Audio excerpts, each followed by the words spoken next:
kita bersyukurlah kepada Allah Subhanahu Wa Taala atas segala kenikmatan yang telah dilimpahkan kepada kita. Walaupun sedikit nikmat itu, jika kita syukuri, Allah Ta'ala akan tambahkan lagi nikmat kita insya-Allah. Maka yakin dan percayalah. Ya. Dan kepada para jemaah yang mungkin terkandas dalam suasana negara masih lagi dalam keadaan pandemik COVID-19 yang mungkin menyaksikan secara live daripada hospital ataupun daripada Maep ke mungkin kan, tengok handphone tengah kuarantin kat Maep tu sambil-sambil tengok siri sempurnakah umrahku kan. Mungkin yang mana sakit, yang diuji dengan COVID-19, saya mendoakan agar semuanya diberikan kesihatan, diberikan kesembuhan oleh Allah Subhanahu Wa Taala. Dan juga kepada mereka yang ditimpa musibah banjir, mungkin daripada belah-belah Pahang sana, Terantut, Temerloh, Mentakap kan. Tadi hari ni banyak betul video-video TikTok kan, melihat situasi semasa para jemaah yang nampak gaya macam seronok lah kan, duduk mandi apa semua. Dalam pada masa sama jagalah juga keselamatan kan. Tengok air tadi pun paras pinggang tu, bukan main-main tu. Daripada Singapura pun ada, Masya Allah, line clear daripada Singapura. Okey, baik. Okey, jadi pada semua yang ditimpa musibah, kita doakan yang terbaik untuk mereka agar Allah Ta'ala berikan kekuatan, ketabahan kepada mereka insya-Allah. Mudah-mudahan musibah itu mengangkat darjat kita satu tahap di atas orang lain. Dan juga menghapuskan segala dosa-dosa yang mungkin adalah salah silap yang kita pernah lakukan. Apabila ditimpa musibah begitu, kita sabar dan redha, terimalah takdir yang telah tentukan itu, insya-Allah Allah Ta'ala akan menghapuskan dosa-dosa kita yang telah lalu. Ya. Okay, baik. Hari ini kita nak sikit ulang kaji lah kan. Kita nak buat revision sikit kepada 4 siri yang telah berlalu sebelum ini, daripada Isnin sampailah ke hari Khamis semalam. Kita telah membicarakan berkaitan dengan umrah secara keseluruhannya. Kita telah membicarakan berkaitan dengan apakah maksud umrah, apakah yang dimaksudkan dengan rukun umrah, wajib umrah. Rukun umrah ada 5, bermula daripada niat ihram umrah, kemudian tawaf 7 pusingan Kaabah, diikuti dengan 7 kali pergi bersa'i, pergi balik ke Safa, Bukit Marwah. Yang keempatnya bergunting bercukur setelah selesai saja ibadat sa'i. Dan yang kelimanya adalah mengikut tertib keseluruhannya. Bagi wajib umrah pula ada 2, iaitu apabila kita telah berniat ihram umrah, maka kita kena berniat di mana? Di miqat. Kan, niat di miqat. Apabila telah berniat, maka 13 larangan ihram pula tertakluk kepada kita, diletakkan di atas kita sebagai beban. Beban untuk kita menjaga.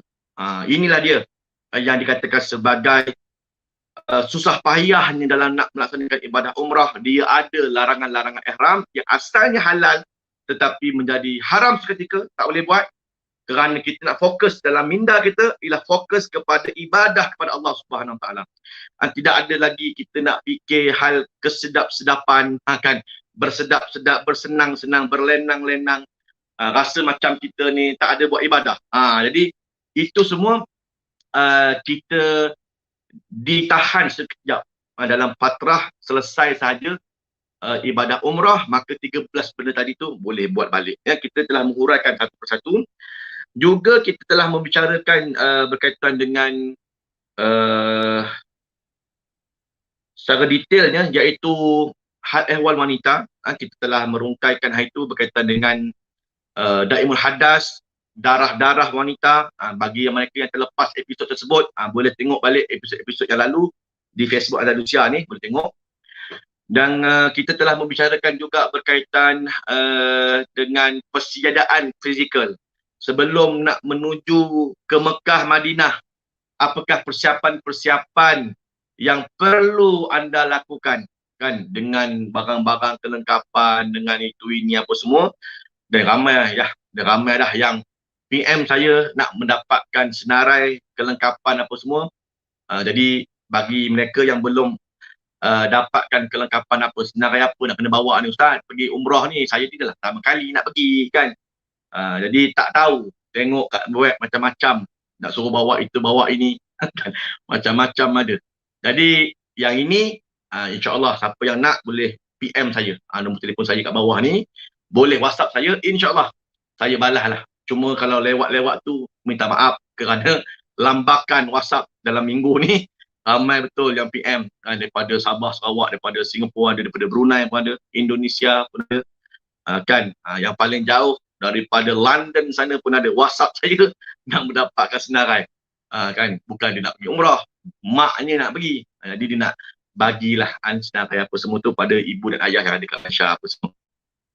Baik, itu semua kita telah rungkaikan persediaan mental, fizikal, secara rohaninya, apa yang perlu kita persiapkan diri sebelum nak pergi menunaikan ibadah umrah. Kita telah membicarakan secara panjang lebar pada beberapa siri yang lalu lah. Ya. Jadi bagi yang terlepas, boleh rujuk balik semula video itu di bawah ni, insyaAllah. Okey, baik. Hari ini kita selain daripada membuat ulang kaji apa semua, kalau sekiranya ada persoalan, boleh nyatakan persoalan apa yang tuan-tuan nak nyatakan. Ada benda yang tak faham, boleh tanya, insyaAllah boleh type kat situ. Kita akan buka persoalan kita tu pada jam 10 malam lah. Kita buka pada jam 10. Jadi sebab banyak sangat persoalan, jadi saya suka jawab soalan sebab kadang-kadang ada benda yang kita tak sampai bila kita cakap ni, tak ada dalam minda kita nak sampaikan. Jadi ada jemaah dia tanya, jadi kan dengan tanya itu dapat orang lain pun yang mana segan-segan nak tanya, dia boleh faham automatik kan bila kita dapat menjawab soalan. Jadi kita buka awal sikit, jam 10 malam kita dah boleh membicarakan berkaitan dengan soal jawab, sama ada hari ni punya tajuk ataupun yang lalu lah, daripada 4 hari yang lalu. Okey, so kita mulakan pada hari ini. Kita akan mulakan dengan perjalanan umrah juga. Ini adalah peraturan umrah. So kita nak bicarakan apakah peraturan-peraturan yang terkini yang berada di Tanah Suci Mekah. Dengar ceritanya macam-macam. Nak kena ada handphone, nak kena ada SIM card dan sebagainya. Maka apabila tuan-tuan sampai sahaja di bumi Madinah maupun di bumi Mekah, SIM card mesti dibeli. Itu nombor satu. Kan, kalau sampai di Madinah, nanti telco mobili yang telah diuruskan oleh pihak Andalusia, dia akan datang ke hotel tuan-tuan. Jadi dah ambil, masukkan bagasi semua kat bilik. Jadi ada 2-3 orang daripada telco mobili, dia akan tunggu di tingkat M lah, di ruang makan, di lobi ataupun di ruang makan, di dewan makan Andalusia. Boleh berkumpul dan seorang-seorang akan bantu untuk menguruskan SIM card, pendaftaran SIM card. Ini penting kerana apa? Sebab itu kita dah pesan para jemaah sebelum nak terbang umrah, satu orang, satu smartphone, satu SIM card, satu aplikasi Tawakalna, satu aplikasi Tamarna. Jadi semua orang mesti ada satu benda ni. Jadi SIM card boleh dibeli, kalau mau beli paling murah RM40, boleh dapat 4 GB internet. Bagi mereka yang tak ada apa sangat ber-TikTok, tak ada apa sangat ber-WhatsApp, upload via YouTube ke apa semua, setakat nak hidupkan aja data internet 40 GB ni beres dah tu kan. Jadi ramai-ramai akan berkumpul kat lobi gini, ikut giliran lah tuan-tuan, ikut giliran. Sampai kalau grup saya yang ni, yang gambar ni, grup saya tu sampai ambil nombor. Ada berapa pasangan family, kita bagi nombor satu, nombor 1, 2, 3. Habis nombor 1, okay, nombor 2 pula duduk. Habis nombor 2, 3 pula duduk. Kadang-kadang sampai 6 jam, 7 jam kan nak selesaikan SIM card ini. Selagi tak ada SIM card, tuan-tuan tak boleh pergi masjid. Sebab apa? Sebab nak pergi masjid, nak kena tunjukkan Tawakalna tu, nak kena hijau. Ataupun nak kena mohon permit apa semua. Macam mana nak pergi masjid? Jadi kok mana pun, selagi tak ada SIM card, tak boleh pergi masjid. Oleh demikian, SIM card ini perlu diuruskan dulu. Ya, paling murah 40 GB. Paling murah RM40, 4 GB internet. Ada juga yang 15 GB, kan 15 GB, dia bagi RM92. Ya, itu syarikat telco daripada Mobili. Baik, apabila dah aktifkan SIM card apa semua, apa apps yang tuan-tuan nak kena download?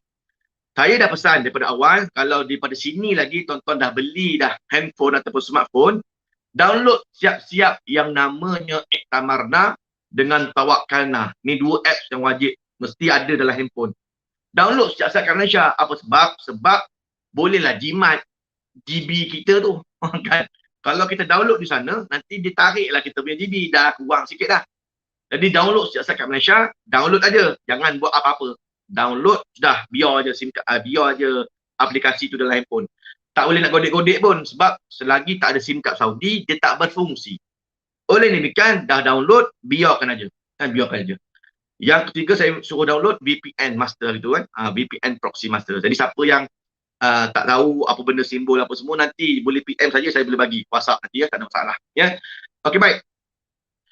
Bila dah ada SIM card dan dah ada aktifkan Etamarna ataupun Tawakalna, maka Tawakalna tuan-tuan akan jadi beginilah. Kan? Mungkin admin boleh upkan Tawakalna yang warna hijau. Dia akan jadi immune gitu dekat handphone kita. Kalau kita kat Malaysia, kita ada warna kuning. Kan warna kuning menunjukkan kita dah fully vaccinate. Kita dah ambil 2 dos. Kalau Pfizer 2 dos, AZ 2 dos, Sinovac 2 dos. Kan? Tapi kalau Sinovac kena tambah booster lah pula sekarang ni. Adapun di Saudi, dia tak ada keluar-keluar kuning. My sejahtera dia di sana namanya Tawakal. Kenapa Tawakal? Tawakal Allah. Kan? Kita masuk ke Mekah Madinah ni tawakal betul kan. Ini dia. Dia adalah contoh. Jika sekiranya tuan-tuan punya Tawakalna, immune dah, PCR kita memang negatif, kita masuk Saudi pun memang negatif dah kita punya COVID. Sebab itu sebelum terbang 72 jam memang kena PCR. Kena swab test kan. Jolok hidung, jolok tekak kan. Negatif baru boleh terbang ke Saudi. Sampai Saudi nanti dia akan minta kita punya surat PCR apa semua ni, baru lepas keluar immigration. Dan bila sampai ke hotel, kita uruskan SIM card dan apa semua, jadi Tawakalna tuan-tuan akan jadi imun begitu. Daripada jauh tunjuk je hijau kan, tunjuk hijau dari Pak Gad tu, tengok hijau ataupun polis yang jaga masjid tengok dari jauh hijau, ya Allah dia suruh jalan aja masuk kan, tak masalah. Dan tak boleh screenshot tuan-tuan. Tawakalna tu tak boleh screenshot, ketuk ke ataupun tarik 2-3 tarik, tak boleh screenshot, dia protected. Kan tak macam kita punya Malaysia boleh kita screenshot. Dia Tawakalna sana tak boleh screenshot, dia protected lah dia punya apps. Yang keduanya, Etamarna. Kan apabila dah ada Tawakalna, Etamarna tuan-tuan pun berfungsi. Ini contoh, contoh Etamarna kalau semuanya dah berfungsi dan tuan-tuan nak mohon untuk masuk ke Raudah Madinah. Ya. Etamarna yang mana berfungsi dan nak masuk ke Raudah Madinah. Ya. Okay. Ada? Kita boleh upkan slide untuk Etamarna. Bila mana Etamarna kita berfungsi, dia akan daftarkan lah. Dia akan daftarkan, dia akan uruskan. Dia ada 5 kolom kat situ. Ada umrah, ada solat di Masjidil Haram, Raudah lelaki, Raudah perempuan dan juga ziarah makam Nabi. Ya, ada 5 kategori kat situ. Yang ni saya tunjuk kepada tuan-tuan. Kalau contoh nak apply masuk ke Raudah Madinah, sama ada lelaki maupun perempuan. So ada 5. Okey, jadi tekanlah nombor 3 ataupun nombor 4 tu, dia ada Raudah bagi lelaki nombor 3, Raudah perempuan nombor 5. Nombor 4. Okey, dah klik itu, kemudian dia akan keluar nama. Kan? Okey, next slide. Nama. Nama kita pun klik nama. Kan? Kita klik nama. Dah klik nama, dia akan keluar pula seterusnya. Tu jadi warna merah, warna hijau. Yang mana merah tak boleh mohon untuk masuk ke Raudah. Bermakna dah penuh dah. Daripada hari tu kita datang merah sampai hujung merah. Bermakna daripada hari Rabu, Khamis, Selasa, Rabu, Khamis, Jumaat, Sabtu, merah belaka. Bermakna Raudah fully book di Tamarna individu. Kan? Contoh yang seterusnya kalau teruk lagi. Okay, next slide. Kalau paling dahsyat, dia memang bukan kata merah je lah, dia merah dengan oranye bercampur aduk kan begitu. Jadi bagaimana kita mungkin nak boleh masuk ke Raudah kalau dah merah-merah begini? Sebab yang hijaunya pula kita mungkin dah ke Mekah. Kita 5 hari je kan dekat Madinah, lepas tu selebihnya 6 hari pula dekat Mekah. Jadi mana mungkin kita boleh minta dekat slot dalam Etamarna individu sebab dah merah. Maka Andalusia dia ada Etamarna Business. Yang mana dengan Etamarna Business itu, Andalusia dah uruskan bersama dengan muasasah dia di Saudi untuk mohonkan kepada anda, para jemaah, para tamu Allah sekalian, ayah dan bonda, untuk boleh masuk ke Raudah walaupun 1 kali. Kan dapat satu kali pun jadilah. Yang penting dapat masuk. Sebab apa? Pakai visa umrah. Kan pakai visa umrah. Adapun visa pelancong, dia kena mohon beginilah. Ya. Bila dah klik tarikh apa semua, okay, yang mana hijau kita boleh klik lah. Ada masa-masa dia kan. Masa-masa kat sini boleh pilih. Yang mana merah tak boleh pilih. Masa tu dah penuh. Yang hijau boleh pilih. Kita tekanlah orang kat mana kita nak ni, obligation, dan boleh issue permit. Yang ini contoh, kalau sekiranya penuh, nampak? Penuh. Garis dah merah, oren gitu. Yang mana oren, boleh tekan lagi, boleh minta lagi, tapi dia nak tepu lah. Kan? Masa pun tepu lah tu. Merah, oren, mana hijau tak ada lah. Semua slot ada. Tambah pula pada tuan-tuan yang akan terbang pada Januari, Februari, Mac ini. Yang mana jemaah-jemaah daripada Indonesia mungkin nak masuk. Jemaah-jemaah daripada Pakistan mula nak masuk. Jemaah-jemaah daripada negara-negara besar mungkin nak membanjiri dah kota Mekah Madinah. Jadi sudah pasti slot-slot begini akan lebih kurang lah. Oleh demikian, dengan Iktamarna Business, insya-Allah ya, tuan-tuan boleh dapat masuk ke Raudah, boleh dapat bertawaf, boleh dapat buat umrah, boleh dapat untuk ziarah makam Nabi dan sebagainya. Ya, nombor 6 ni contohnya permit. Bila kita katalah kita dah klik semua hijau, dapat permit nombor 6 ni. Dia akan keluar satu QR code. Jadi QR code tu kena tunjuk pada polis sebelum nak masuk, melangkah masuk ke Raudah. Kalau nak cancel, boleh cancel. Kita boleh tekan button cancel kat bawah tu dan dia pangkahlah kita punya QR code bermakna kita dah cancel. Tapi kena ingat bahawa contohnya macam umrah, nak cancel kan mesti 4 jam sebelum. 4 jam sebelum sampai ke masa yang kita nak tu, dia boleh cancel lagi.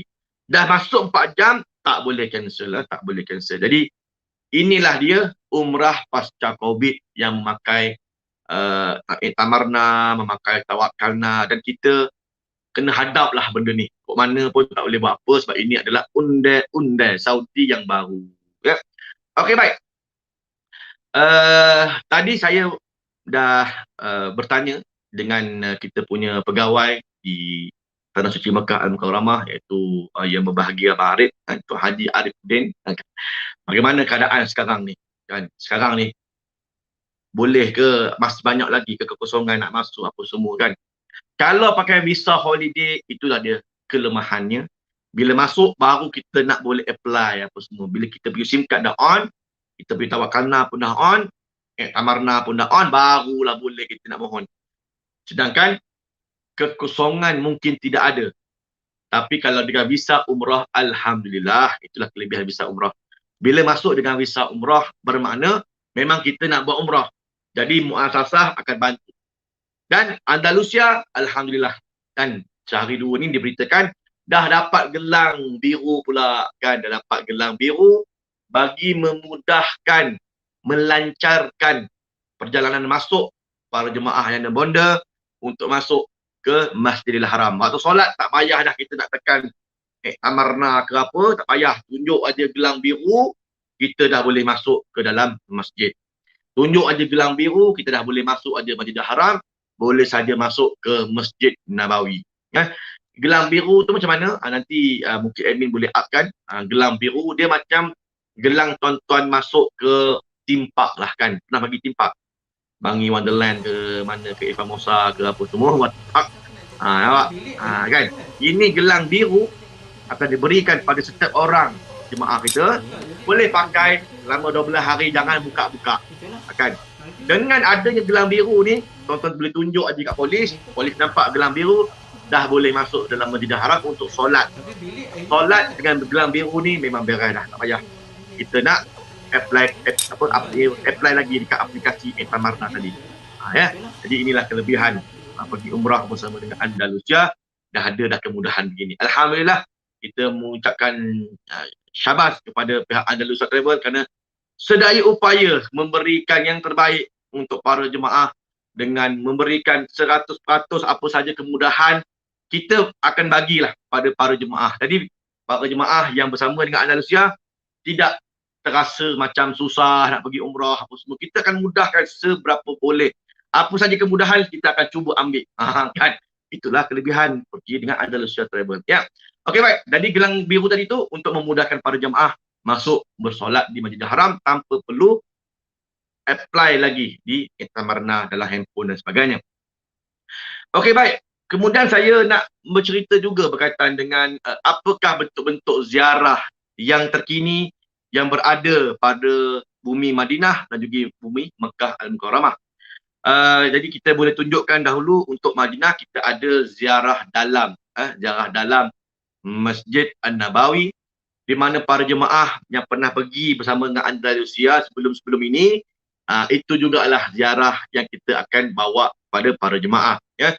Cuma kita ada tambah baik sikit, tambah lebihkan sikit.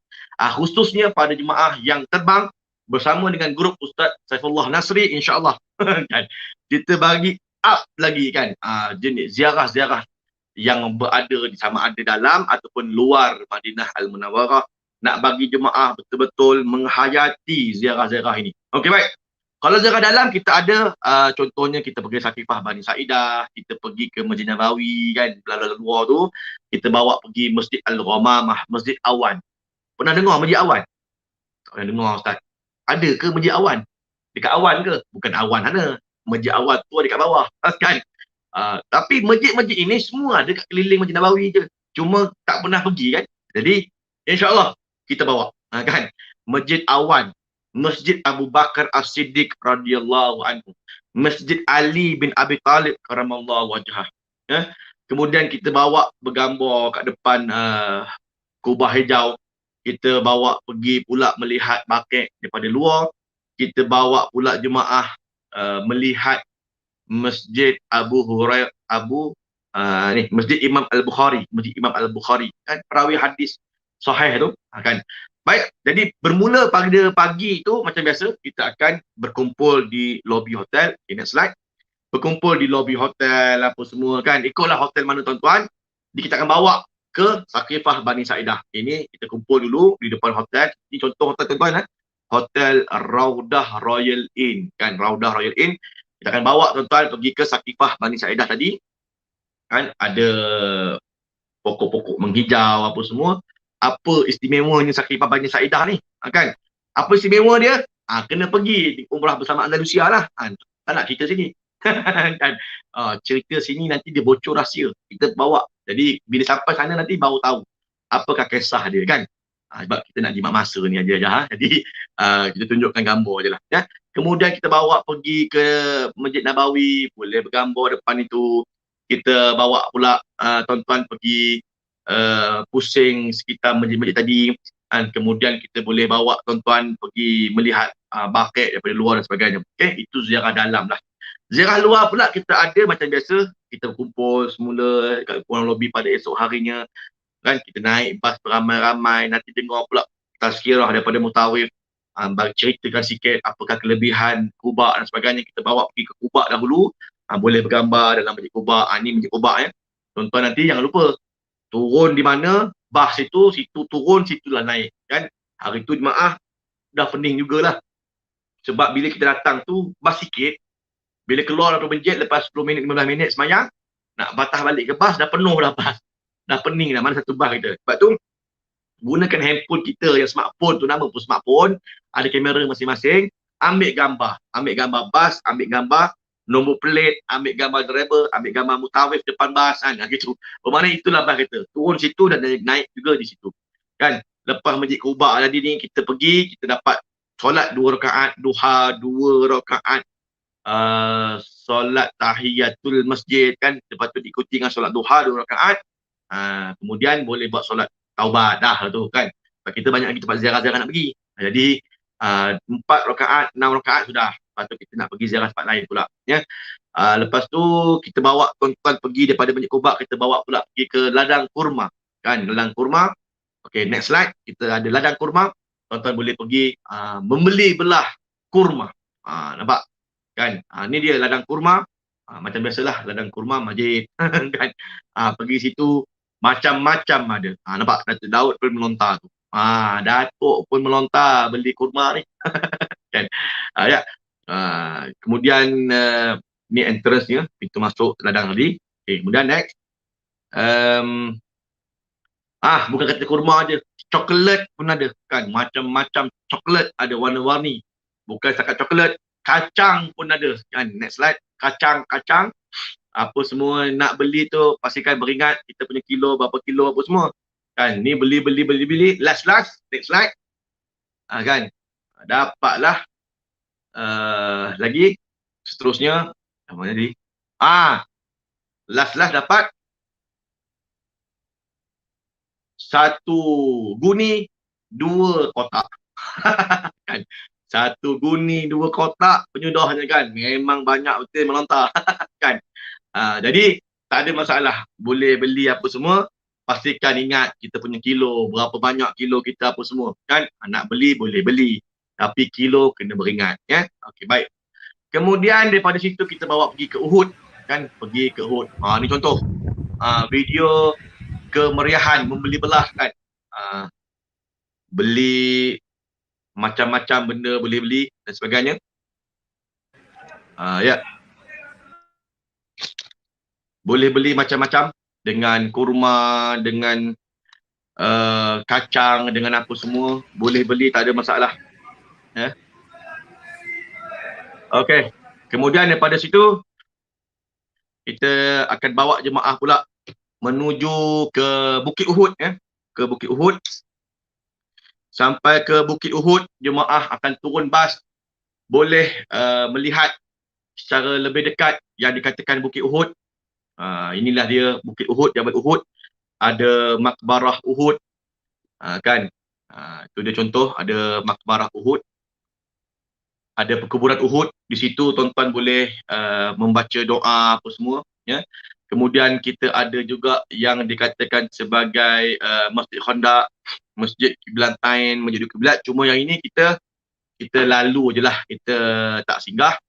Cuma Mutawif akan ceritakan dalam bas apakah dia punya sejarah-sejarahnya apa semua kan. Begitu. Okey, baik. Ini kurang lebih bagi saya ziarah-ziarah luar Andalusia ni. Tuan-tuan yang pernah pergi Andalusia, saya kira sudah pasti pernah mengetahui lah kan apa saja ziarah-ziarah yang ada. Jadi itulah kurang lebih juga ziarah-ziarah yang tuan-tuan akan ikuti ataupun akan bersama dengan Andalusia, kurang lebih sama je lah ya, gitu. Cuma ada masa-masa lapang kalau tuan-tuan nak ikuti ziarah-ziarah tambahan bersama dengan Mutawif apa semua, nanti di sana lah tuan-tuan boleh uruskan apa semua. Okey, baik. Selesai untuk ziarah luar, ziarah dalam Andalusia. Kemudian kita nak cerita juga berkaitan dengan HSO, Home Civilian Order. HSO ni apa tuan-tuan? Bila tuan-tuan pergi ke Mekah ataupun Madinah, sama ada tuan-tuan pergi Mekah Madinah ataupun tuan-tuan pergi ke luar negara, mesti sebelum balik Malaysia, kalau nak mohon kuarantin di rumah, wajib kena mohon di laman web KKM ini yang namanya HSO, HSO, Home Civilian Order, untuk kuarantin di rumah. Kalau sekiranya tak diisi laman web ini, di laman web ini dalam tempoh 7 ke 10 hari tak diisi, maka kebarangkalian untuk dapat kuarantin di rumah tak dapat. Balik-balik Malaysia, terus saja diangkut dengan ambulans pergi ke kuarantin dekat pusat kuarantin.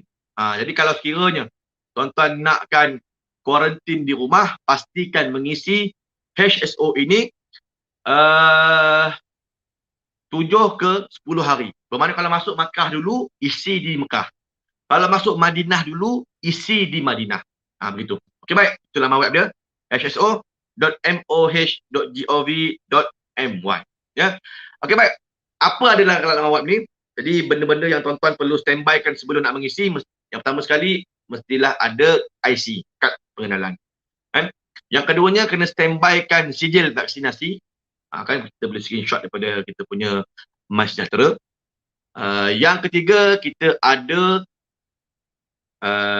pasport, muka depan pasport, IC dan juga sijil vaksinasi. Tiga-tiga ini mesti di-resizekan, mesti dikecilkan saiznya, ke 250 kilobyte sahaja. Sebab nak upload dalam laman web KKM ni tak boleh lebih. Kalau 1 MB tak lepas. Dia 250 KB saja. Memang kecil dia punya filenya. Tapi tak apalah. Itu dia punya syaratnya. So kita pun isi je lah. Kita pun isi. Kan? kita dah resize apa semua. Yang mana kita dah resize, kita boleh download, simpan dalam handphone. Kemudian kita buka lah laman web HSO. Tu kita buka. Kita buka laman web dia. Okay, next slide. Kita buka laman web HSO tadi tu. Okay, kita boleh isi. Kan kita boleh mohon kat sini. Okay, ni dia contohnya. Kan? Di sini dia ada isi nama, kan? So isilah nama kita. Nombor telefon Malaysia, kan? Kemudian mohon memang home quarantine, I am a traveller, tick kat situ. Diikuti dengan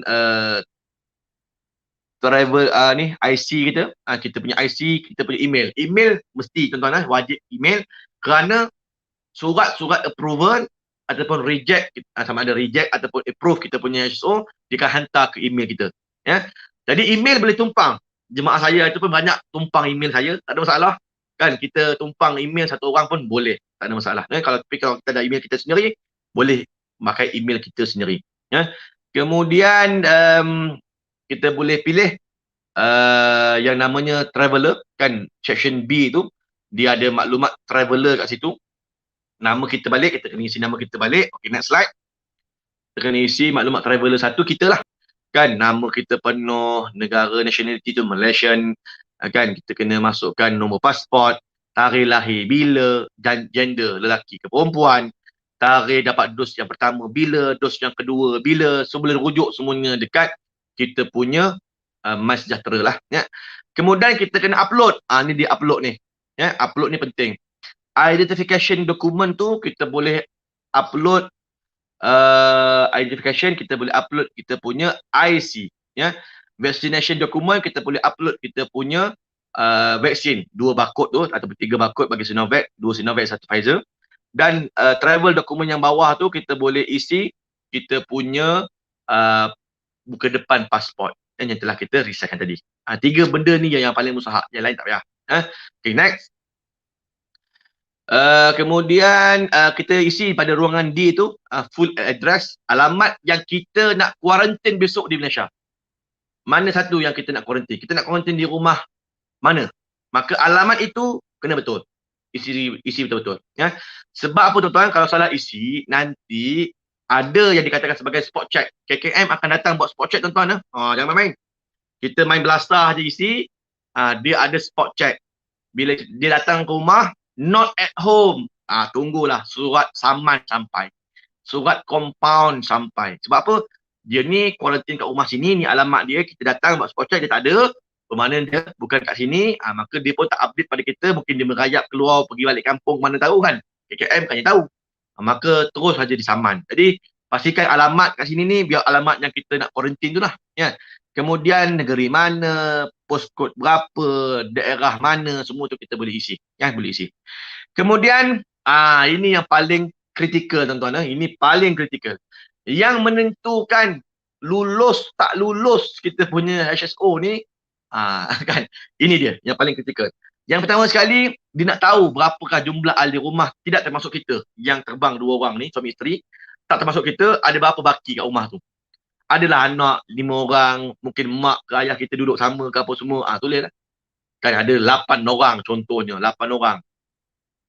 Kemudian jumlah orang yang duduk rumah kita tu yang atas 60 tahun, mak ayah kita 2 orang. Jumlah yang bawah 12 tahun, anak-anak kita berapa orang? 5 orang. Kan? Jumlah bilik yang ada kat rumah ada berapa? 2. 2. Tuan-tuan fikir logik lah. Ni logik yang kita bukan KKM, tapi kita pun boleh fikir logik. Orang 8 orang. Bilik ada 2 je. Agak-agak lulus tak lulus kuarantin. Agak-agak lah. Agak-agak. Memang tak lulus lah. Kan? Sebab apa? 8 orang sumbat mana 8 orang ni? Takkan semua bergerampangan kat ruang lobi. Jadi, dia nak macam mana? KKM ni dia nak orang kuat dekat rumah tu sikit, bilik mesti mau banyak. Gitu. Berapa bilik? Berapa ramai orang kat rumah? Ada 3 orang. Anak, masuk kita 5 orang. Okay, 5 orang. Masuk kita. Bilik ada berapa? Bilik ada 5. Okay. Bilik air yang ada kat rumah, ada 5 bilik air. 5 bilik air. Bilik tidur yang bersambung dengan bilik air. Dia tanya tu. Kan? Bilik air yang bersambung dengan bilik tidur. Bilik air yang attach dalam bilik tidur kita ni ada bilik air. Ada berapa banyak? 5. Okay, beres. Ini macam insya-Allah dapat kelulusan HSO. Kan? Kita pun boleh semak, kita pun boleh congak sendirilah kan. Bukanlah nak suruh jemaah ni pui tak kan, tapi kita kena pilih lah di mana tempat kuarantin yang betul. Itu aja. Sebab kalau macam tadi saya kata, orang ada 8, mak ayah yang tua lagi atas 60, kita pula bilik ada 2 3 aja, bilik air satu kat luar, jamban kat luar, macam orang kampung lah, satu jamban kat luar. Tak boleh kuarantin, memang tak bagi ya. Jadi secara logik pun kita boleh congak kan, congak gitu. Okay, baik. Berapa ramai yang ada sakit kronik? Kena pula dalam rumah kita udah 8 orang ramai-ramai. Yang sakit jantung 2 orang, dialisis seorang kan. Dialisis seorang, sakit jantung pula, gout lagi, kecil manis, insulin. Tak boleh lulus gini ni. Kan. Jadi kita pun boleh congak lah. Dia nak kalau boleh yang kronik itu mesti kosong, yang mengandung pun tak ada, kosong juga kita isi itu. InsyaAllah lah, insyaAllah. Ni kita congak je ni kan. Okay, baik. Next. Seterusnya dah isi apa semua, kita kena isi lah ni, verify code apa semua ni, kita pun submit. Bila submit, dia akan hantar yang warna hitam ni untuk passcode. Kita kena verify kita punya maklumat betul tak betul, dia akan hantar ke email tadi tu lah, email yang kita yang isi mula-mula tadi tu kan. Okay, next. Bila dah isi passcode apa semua, dah selesai kita punya home quarantine tadi, kita dah isi dalam laman web. Keputusan akan dapat 2 hari selepas itu. Kan, lepas 2 hari baru dapat keputusan tadi tu. Makanya kita buka balik email, kita tengok kalau sekiranya lulus, dia ada surat approval. Kan, ada contoh tak surat approval? Surat lulus, bermakna kita boleh kuarantin kat rumah. Surat approval. Ada ke? Tak ada. Okay, tak apa. Dia tak ada kat sini. Dia ada tulis lah, approval for home quarantine. Surat itu dia akan hantar ke email kita tadi. Kita pun download lah PDF tersebut, simpan ke handphone. Gitu. Tapi kalau reject, ada letter of reject. Kan, home quarantine rejected. Kan, bermakna tak lulus kita quarantine dekat rumah. Maka mana yang kita nak quarantine, bila balik besok, dia kena quarantine dekat pusat quarantine kan. Kalau tak nak pusat quarantine, mungkin ramai-ramai sesak kamar apa semua, malas apa semua, kita boleh upgrade ke hotel kan. Hotel kita bayaran 150 sehari, maka 7 hari kat hotel lah. Ya, apa semua. Jadi itu kurang lebih. Ni dia. Ini surat dia. Ini surat dia. Ini surat untuk approval home quarantine. Kan? Dia ada approval for home quarantine, dia ada bagilah nama bla bla bla bla apa semua tu. Beres. Bermakna jemaah kita ni suami isteri lulus untuk quarantine di rumah. Ada pun yang reject, ada yang reject. Surat yang reject. Ni dia, nampak? Surat reject. Dia tulis itu, application for home quarantine rejected. Kan? Yang mana reject, berat kan.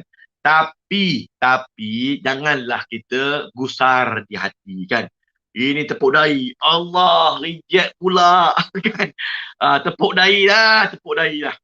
Kalau reject, bertenang, sabar. Kita faham lah, ni kalau isi kat Madinah ni, belum pergi buat umrah lagi.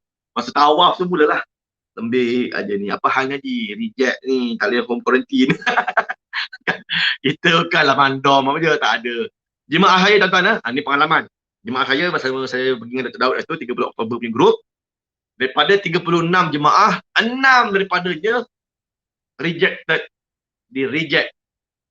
Sama ada masalah diisi dengan internet dia, masalah problem, tiba-tiba dia mati handphone apa semua. Yang keduanya mungkin ramai orang ataupun macam mana tak quarantine, saya pun tak faham. Tapi reject lah kan.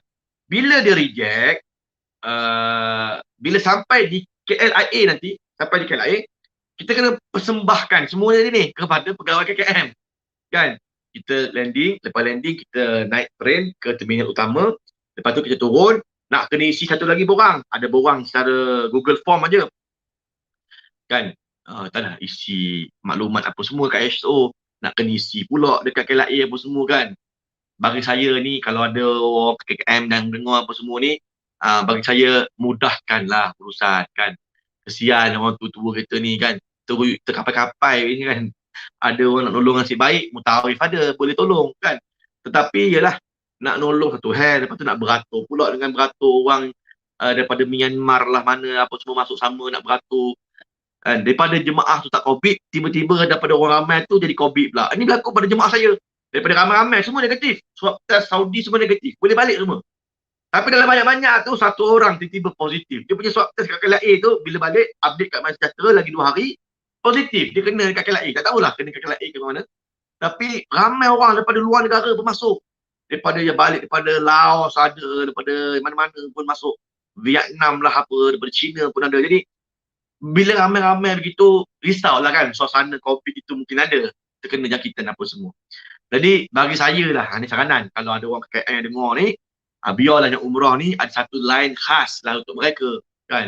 Sebab yang pergi umrah ni pun rata-ratanya semuanya orang-orang veteran kan, haji-haji ayanda bonda yang nak uzur apa semua. Rata-ratanya gitulah yang pergi 60-70 tahun.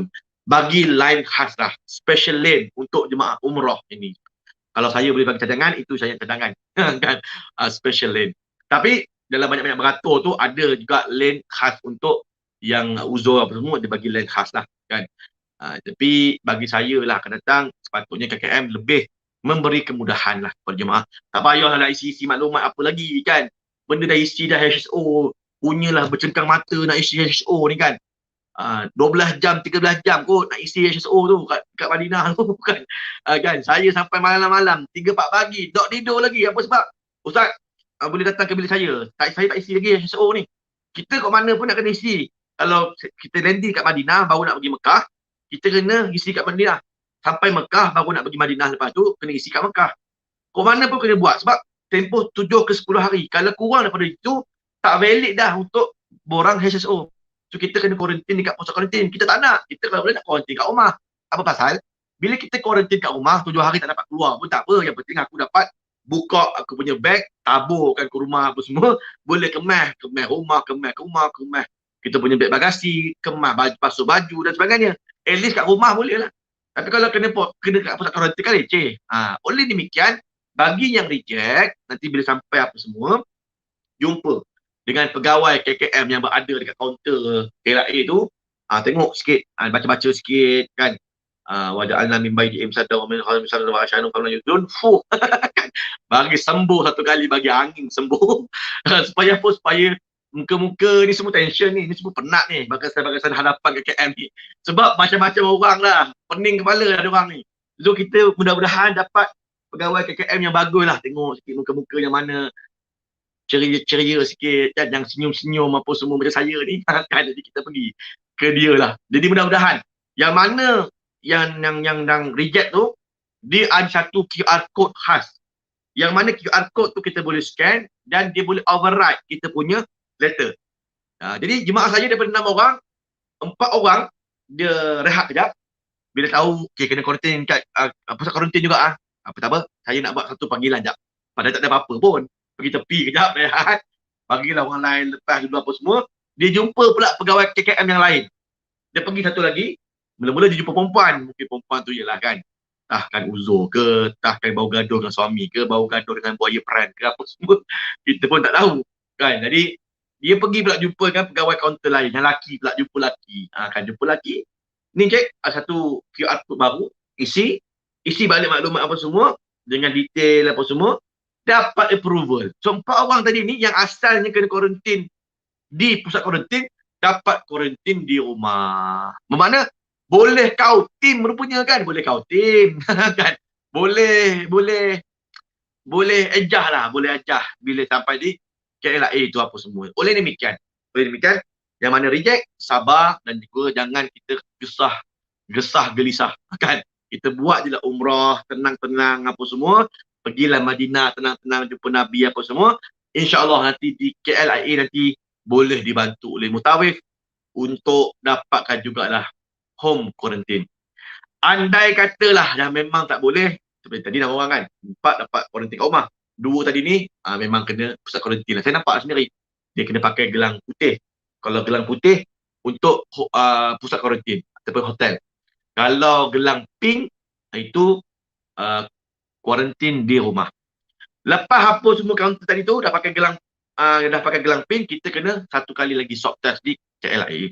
Ya. Sebelum balik, kita kena swab test dekat Saudi.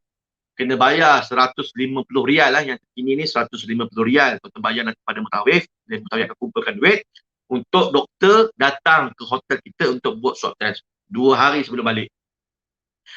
Hari esoknya dapat keputusan. Sekiranya negatif semua sekali terbang balik. Kan? Bila dah terbang balik apa semua, swab test yang kedua adalah di KLIA. KLIA kita akan sama juga, dia akan jolok hidung, ambil alio. Kemudian dah pakai gelang pin tadi. Maka kita kuarantin 7 hari. Hari yang kelima, sebelum kita sampai ke hari 7, kita nak potong gelang pin, kita kena satu kali lagi swab test. Nak bebas kat Malaysia ni, 3 kali kena jolok hidung ni. Kan? Jolok hidung 3 kali.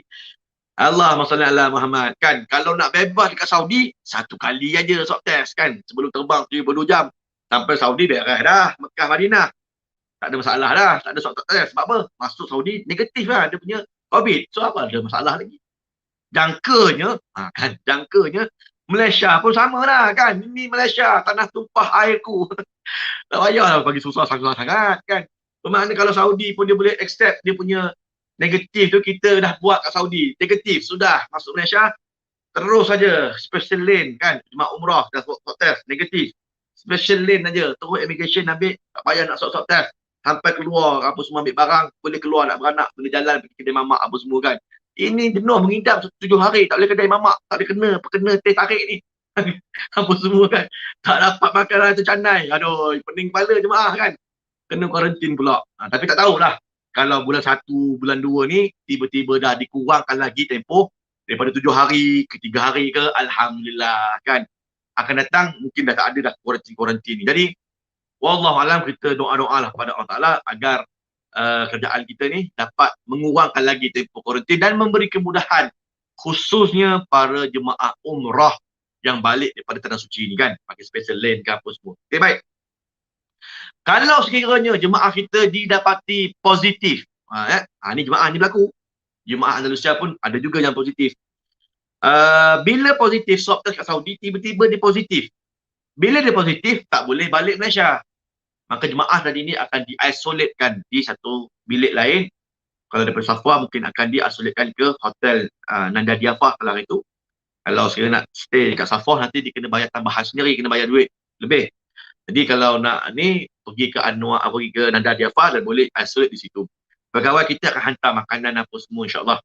Yang membantu para jemaah yang mana kena isolate COVID-19 tadi ni. Jemaah tak boleh keluar, duduk aja kat dalam bilik, pegawai datang hantar makanan apa semua. Ya. Kemudian bila 2 hari sebelum nak balik Malaysia apa semua, datang pegawai KKM, datang pegawai Kementerian Kesihatan Saudi lah, KKF.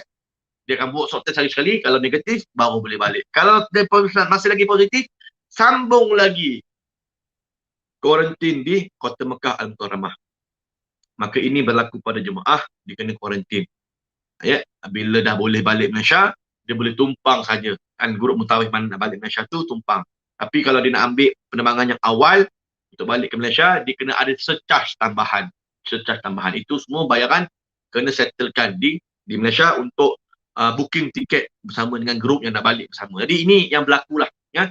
Apapun kita berhati-hatilah. Walaupun Saudi mungkin kesnya rendah daripada Malaysia, tapi kita jangan ambil sambil level. Pakai mask tu biar betul-betul pakai. Pakai double mask ke apa, pakailah situ. Kan jangan kita anggap dah tak ada COVID. Kan ini bumi Mekah, tanah haram Mekah. Takkan ada COVID pula. Ada COVID. Walaupun tanah haram Mekah, tanah haram Madinah. Wabak penyakit memang ada. Cuma kita tak nampak je lah. Oleh demikian, jaga diri, protect diri dengan memakai mask dan diingatkan oleh pegawai Mekah kita tadi, Tuan Haji Arifuddin, mengatakan bahawa bawalah vitamin C dan juga vitamin DE. Ya, DE. Maksudnya kompleks lah, vitamin yang penuh, vitamin yang bagus untuk kesihatan kita, makan. Jangan bawa Panadol aja. Panadol, soluble, itu je jadi bawa, batuk, ubat sesama. Bawa vitamin. Hari-hari kena telan vitamin ni. Mudah-mudahan dia boost energy. Boost kita punya immune system kita ni. Daripada batuk, daripada sesama, daripada macam-macam lah orang apa semua. Kita mungkin pakai elok-elok, orang lain belum tahu lagi. Kan bangsa-bangsa lain apa semua, kadang-kadang dia orang ni batuk, bersin, tak pakai mask, habis tu sebar kat udara tu, dia punya virus batuk, bersin apa semua. So, kita memang kena pakai mask sampai hotel buka dan buang. Kan? Kemudian pakai mask yang baru. Bawa spare sikit, dia punya mask banyak sikit. Dan makan vitamin. Makan vitamin. Vitamin C, D, E, F sampai Z. Ikutlah vitamin apa pun nak makan. Yang penting makan. Kalau macam saya suka macam multivitamin macam Blackmore contohnya kan. Boleh dapatkan di mana? Di farmasi ke apa semua tu ada. Blackmore, dia tulis Blackmore warna biru multivitamin. Bukan setakat multivitamin, dia siap ada boost energy lagi. Kita punya tenaga tak cepat penat. Gitu. Jadi, bolehlah tak kisahlah jenama apa pun tuan-tuan nak pakai. Belilah situ, yang penting dia boleh memberi tenaga dan juga menambahkan imunisasi badan kita insyaAllah. Jadi itu kurang lebih lah apa yang berlaku di Mekah dan juga di Madinah. Adapun ziarah-ziarah di kota Mekah macam biasa, kita ada ziarah luar, iaitu kita akan pergi ke Jabal Tur, Jabal Rahmah, kan kita akan pergi ke Mina, Muzalifah untuk melihat situasi apa semua kat Mina. Lalu je lah, tak singgah lalu je. Dan last sekali kita akan pergi ke Ja'ronah. Kan? Ja'ronah ni ikutlah tuan-tuan. Kalau sekiranya kita dapat permit untuk masuk umrah yang kedua, kita boleh buat umrah kedua daripada Ja'ronah. Jika sekiranya tak boleh, maka kita pergi ziarah je lah. Pergi ke Arafah tadi tu, kita pergi ziarah je. Kan? Boleh turun, boleh naik Jabal Rahmah tu apa semua. Tak ada masalah. Boleh naik, boleh doa dan sebagainya. Tapi janganlah buat benda-benda yang khurafat. Itu aja lah kan. Ini tulis nama dekat batu, apa semua. Masih ada lagi saya nampak jemaah-jemaah kita yang begitu. Bawa marker pen, tulis nama kat celah-celah batu. Apa sebab? Sebab mungkin boleh menandakan jodoh untuk diri dia ke anak dia ke apa semua kan. Mengarut semua ni. Jadi semuanya minta hanyalah pada Allah Ta'ala. Bukan daripada batu bata apa semua ni kan. Sekejap Ustaz, saya ni minta pada Allah juga. Tapi ini macam perantara lah. Ni nama perantara ni macam orang sembah berhala lah. Akan sembah berhala. Kan? Macam sembah berhala. Kan? Kita punya kawan-kawan yang mungkin daripada agama Hindu apa semua kan. Tadi pernah ada kawan Hindu. Kenapa you punya setuju sembah ini berhala? Ini bukan kasih sembah. Saya tak ada sembah ini berhala. Kita Tuhan itu Allah juga Tuhan. Tapi ini patung, ini perantara saja. Kan? Bukan Tuhan. Maka Tuhan tak ada perantara. Doa direct pada Allah. Bukan kan tulis nama kat batu lah, pada tiang putih lah, apa semua. Jangan kita buat benda-benda gitu. Doa je lah. Sebab Arafah juga antara 15 tempat yang mustajab doa. Ada 15 tempat yang dikatakan oleh Imam Hasan Al-Basri mustajab untuk kita berdoa. Sepanjang masa kita bertawaf, di Multazam, di belakang makam Ibrahim, di tempat Zamzam, Bukit Sofa, Bukit Marwah, laluan Mas'ah, Arafah, Mina, Muzalifah dan juga 3 jamrat, Hijir Ismail dan sebagainya. Jadi ada 15 tempat yang disenaraikan oleh Imam Hasan Al-Basri, tempat-tempat yang mustajab doa. Majoritinya memang ada dekat Masjidil Haram, tapi yang lebih-lebih tu ada di bahagian luar lah, ada dekat Arafah semuanya. Cuma kita doa secara umum aja. Tak ada dalil pun yang mengatakan ke Arafah mesti doa jodoh. Doa jodoh, doa tambah jodoh. Macam-macam doa. Tengok suami tu laju turun naik ke Jabal Rahmah, kita pun kena follow cepat-cepat. Tengok abang baca doa tu kuat sikit bang. Kan? Kita kat belakang, orang rumah kat belakang, suami doa. Bagi tahu kat suami tu doa tu biar kuat-kuat sikit. Kan? Jangan doa penyap. Kita pun kat belakang amin amin amin amin amin amin amin. Sampai Malaysia, suami kita pun pasal cawangan. Kita pun marah. Ni apa salah abang kahwin lain ni? Bukan awak dulu kerja amin kan dekat Jabal Rahmah. Dah ada model dah kan. Begitu. Oleh demikian, ya, sama-sama doa lah, apa-apa doa tak ada masalah ya. Kalau siapa-siapa yang nakkan apakah di manakah tempat-tempat yang mustajab doa, boleh WhatsApp saya, insya-Allah saya akan bagi nanti dia punya keratan daripada kata-kata Imam Hasan Al-Basri, tempat-tempat yang mustajab kita berdoa di Masjidil Haram dan juga di Kota Mekah Al-Mukarramah. Ya, boleh PM insya-Allah. Okey, baik. So saya kira kita bolehlah kan buka soalan insyaAllah dalam setengah jam lagi sebelum kita menamatkan siri sempurnakah umrahku pada minggu ini bersama dengan saya, Saiful Nasri. InsyaAllah pada minggu depan bersama dengan mutawif-mutawif yang lain pula lah. Kita punya siri ni saya kira tak sampai Ramadan gamaknya. Kan sampai Ramadan kita punya siri. Setiap minggu akan ada penerangan-penerangan oleh para mutawif yang berbeza-beza. Jadi saya yang pioneernya sebagai pemula. Jadi insyaAllah minggu depan mutawif lain pula. Ya, jadi akan mengulang balik perbahasannya tadi tu. Ada 5 hari ni dengan perbahasan-perbahasan itu. Cuma kepasan-kepasan yang berbeza lah. Ya, insyaAllah. Baik. Ada soalan? Lontarkan soalan. Okey, baik. Daripada Aziz KSC. Assalamualaikum Ustaz. Waalaikumsalam. Warahmatullah. Saya nak tanya, bolehkah saya mengerjakan umrah tanpa ada mengambil vaksin COVID-19? Terima kasih Ustaz. Okey. Jawapannya tak boleh. Kan? Sebab Saudi masih lagi mewajibkan pengambilan vaksin. Kan? Pengambilan vaksin ini satu kewajipan. Tak ambil vaksin, tak ada Mekah. Kan? Tak tahulah kalau sekiranya dia pergi jalan tikus mana-mana ke apa semua tiba-tiba lepas. Tapi kalau daripada Andalusia, memang kena ada fully vaksin. Kan? 2 dos Pfizer, 2 dos AstraZeneca. Adapun yang Sinovac 2 dos wajib 1 Pfizer menemani mereka. Kan? So dia ada 3 bakut lah. Ya? Allahuakbar. Seterusnya.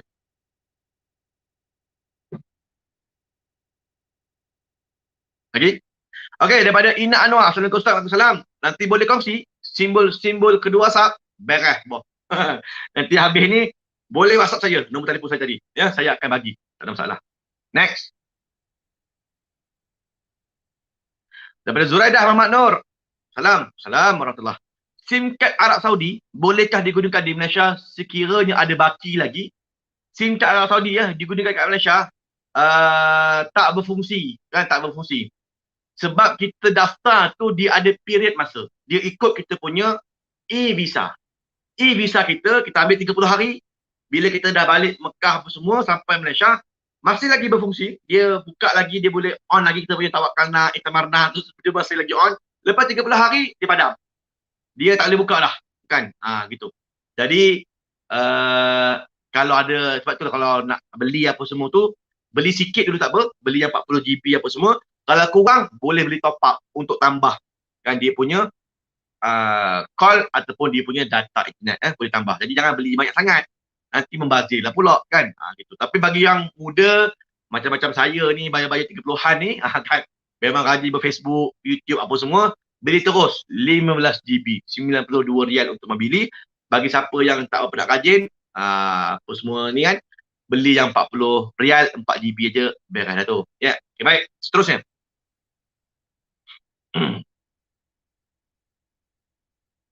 Daripada Muhammad Yusuf Ismail. Assalamualaikum Ustaz. Assalamualaikum.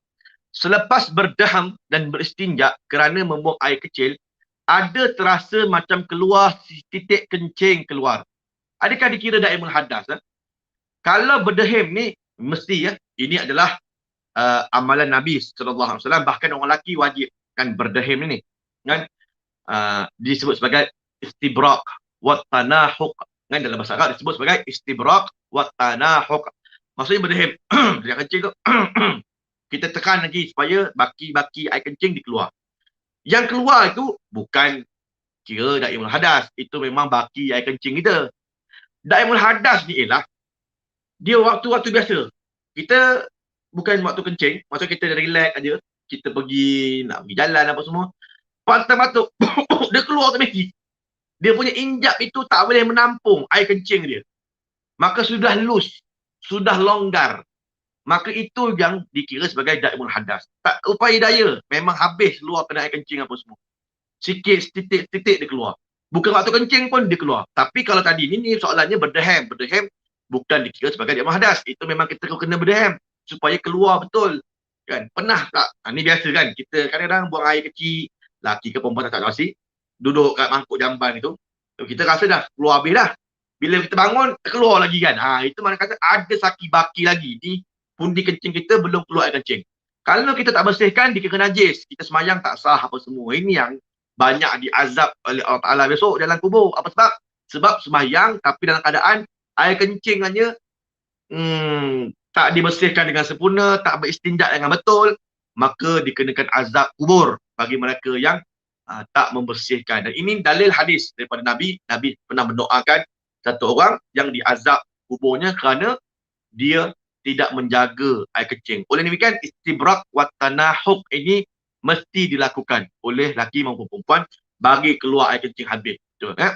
Baik, seterusnya.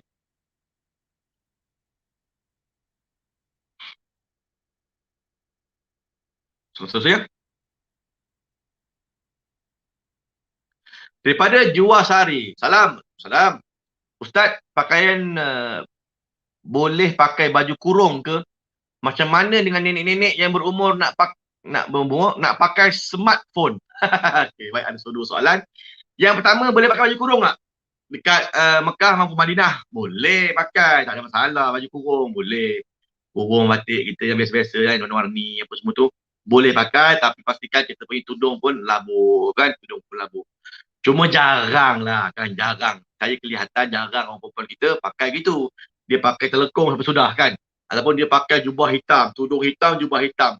Ini dah memang satu kelaziman lah untuk wanita-wanita, baik Arab ke ataupun Melayu. Saya tengok ramai yang dah adapt dah. Bila pergi Mekah Madinah, dia ikut suasana Mekah Madinah. Yang mana perempuan-perempuan dia pakai purdah, tak nampak mata je kan. Kan. Lepas tu dia pakai jubah semua hitam, apa semua berlabur.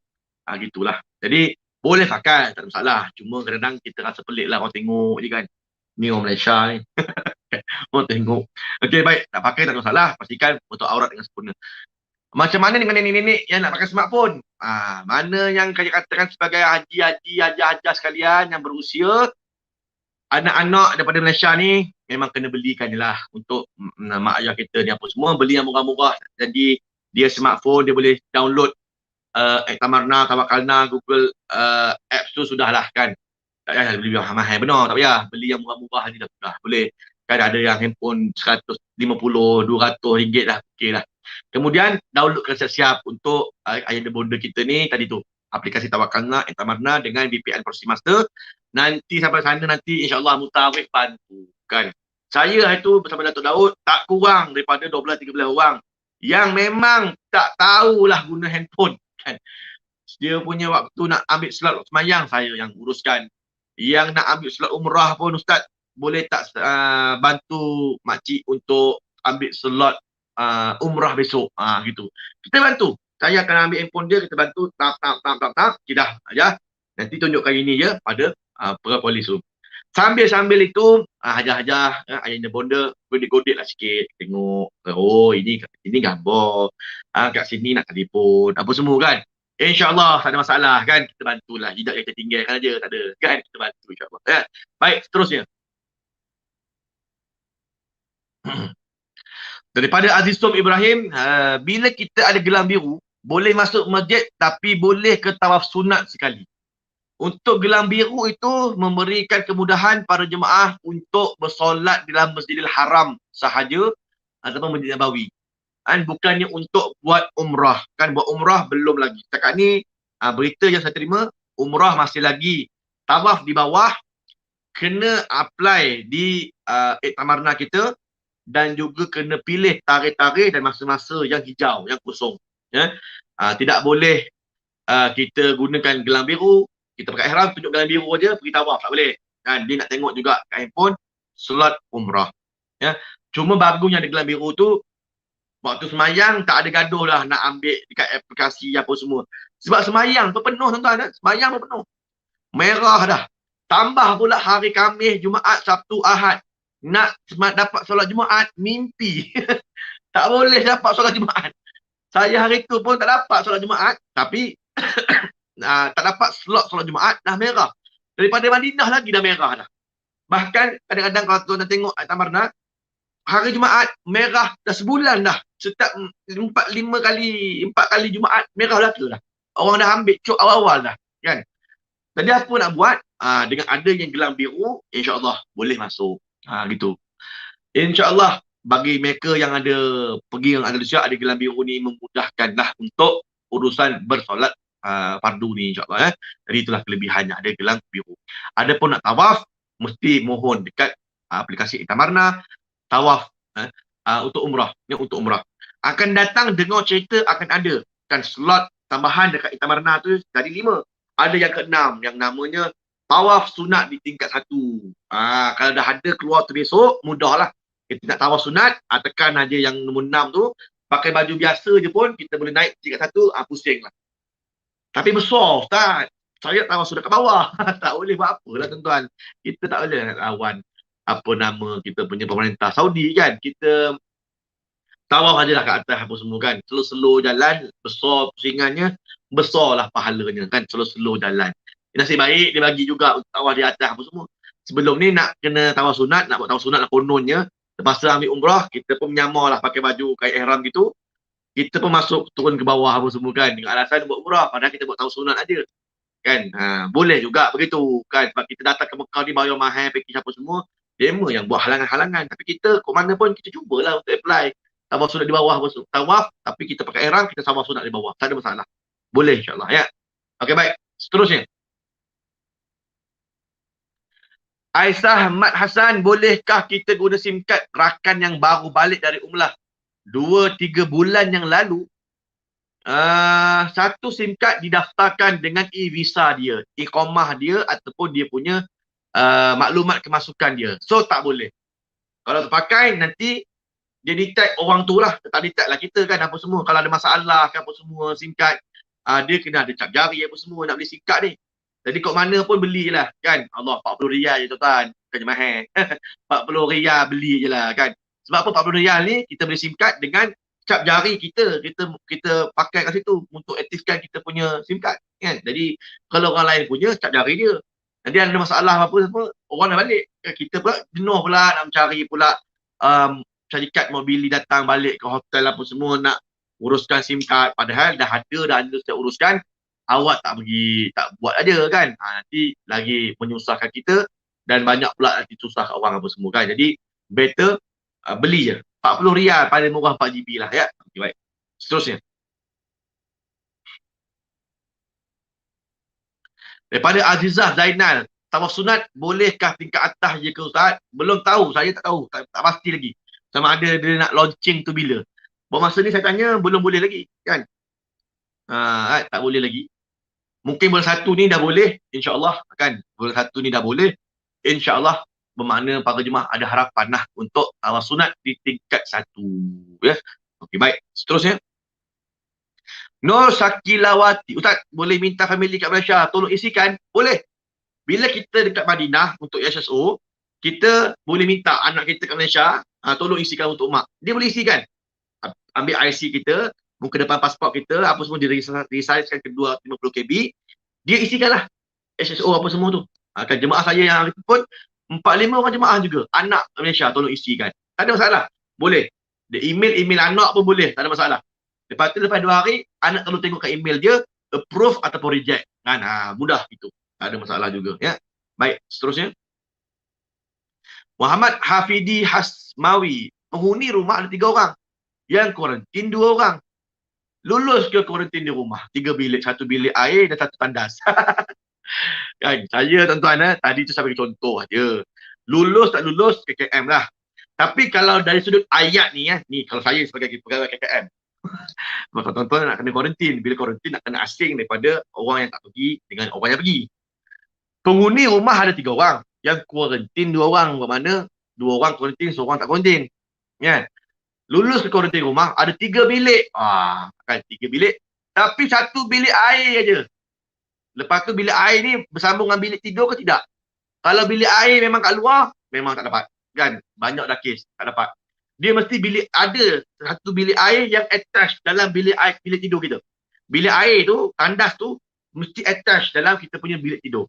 Ada 1 pun tak apa, tak ada masalah. InsyaAllah lah, bolehlah lulus. Ya? Wallahualam. Terusnya. Fiz Mi. Waalaikumsalam. Jika ada rumah lain, contoh saya menetap sekarang di Al-Ustaz bersama dengan anak-anak, tapi masa kuarantin saya mohon kuarantin kat rumah yang satu lagi kat Perlis. Kerana rumah itu tak ada siapa Boleh, tak ada siapa. Tak ada siapa. Boleh tak? Kan bawa apa-apa bukti. Kena bawa apa-apa bukti ke? Ah, kena bawa apa-apa bukti tak? Sebab dalam maklumat pergi, saya isi maklumat rumah di Alostar. Untuk maklumat pergi apa semua, tak ada kena-mengena. Ini untuk maklumat dalam HSO. Terpulang tuan-tuan nak isi kat mana pun. Dia berbeza. Alamat kita rumah daftar package Andalusia tu lain. Itu dah terbang lah kita. Tak ada masalah. Dia nak tengok yang kita isi dalam HSO tu. Alamat mana? Tak kisahlah tuan-tuan alamat yang kat rumah tu ke, alamat kat Alstar ke, alamat kat Perlis ke, kat mana ke. Jadi tempat itu kita balik, kita nak kuarantin kat situ. Boleh isi yang tu. Tapi kalau boleh, mesti tadilah. Mesti ada bilik yang banyak, bilik air yang bersambung dengan bilik tidur. Tak ada orang tua, tak ada orang sakit, tak ada orang mengandung. Kan? Itu insya-Allah lah boleh lulus. InsyaAllah tak ada masalah. Ya? Baik, terusnya.